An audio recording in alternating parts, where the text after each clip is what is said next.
Assalamualaikum warahmatullahi wabarakatuh. Perkenalkan, nama saya Hafizah Uswatun Hasanah dengan NIM 856538676, mahasiswa Universitas Terbuka. Baiklah, di sini saya akan memaparkan hasil kegiatan praktikum saya, modul 2 kegiatan praktikum 1 tentang ekosistem darat.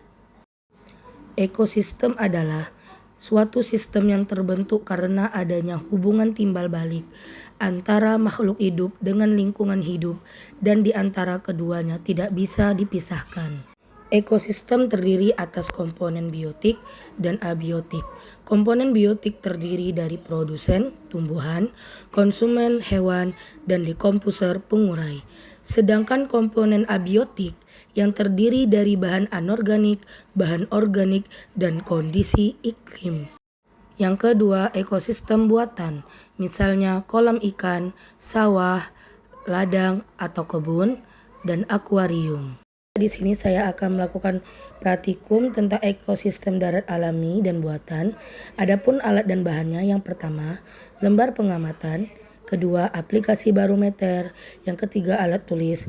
Yang keempat, kaca pembesar. Yang kelima, lingkungan sekitar.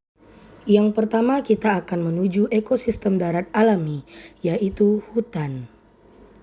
Komponen abiotik beserta kondisinya yang ada di hutan antaranya kondisi cahayanya sedikit berawan, suhunya mencapai 27 derajat Celcius, jenis tanahnya gambut dan subur, anginnya semilir, dan keadaan airnya sangat bagus.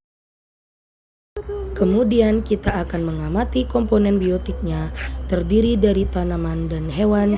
Yang pertama, tanaman sawit. Yang kedua, tanaman pakis. Yang ketiga, mahang. Yang keempat, komek. Dan yang terakhir, Heliconia episcopalis. Tanaman tersebut saling berinteraksi dengan komponen abiotik di lingkungannya. Tanaman membutuhkan cahaya, air, dan juga tanah untuk membantu proses pertumbuhannya. Selain itu, dalam beberapa tanaman juga membutuhkan hewan dalam proses penyerbukan. Selanjutnya kita akan mengamati beberapa hewan. Yang pertama, lalat. Di sini saya menggunakan kaca pembesar karena lalat berukuran kecil. Kedua, semut. Yang ketiga, kaki seribu. Keempat, kupu-kupu. Dan terakhir, burung. Kelima hewan tersebut juga berinteraksi dengan komponen biotik dan abiotik di lingkungannya. Mereka membutuhkan air, oksigen, dan makanan untuk bertahan hidup dan berkembang biak.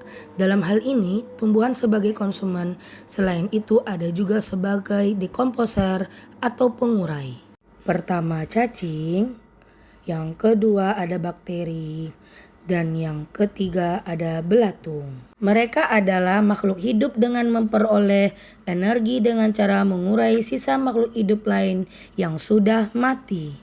Yang kedua, kita menuju ekosistem darat buatan, yaitu kebun. Komponen abiotik yang akan kita amati antara lain yaitu cahaya sangat terik, suhu mencapai 32 derajat Celcius, tanahnya sedikit kering, airnya cukup banyak, anginnya cukup semilir. Adapun komponen biotik yang kita temukan di kebun adalah yang pertama, nenas, dan yang kedua, terong. Yang ketiga, pisang. Keempat, cabai. Dan yang terakhir, pepaya. Dan hewan yang saya temukan adalah itik, semut, laba-laba, ayam, dan yang terakhir, kupu-kupu. Kelima tumbuhan dan hewan tersebut juga berinteraksi dengan komponen biotik maupun abiotik di lingkungannya. Mereka memerlukan air, oksigen, dan makan untuk bertahan hidup dan berkembang biak.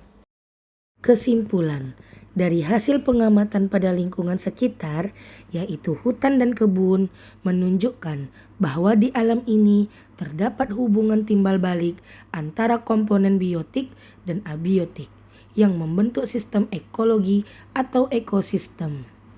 Interaksi tersebut mendukung keseimbangan alam yang menguntungkan bagi makhluk hidup termasuk bagi manusia.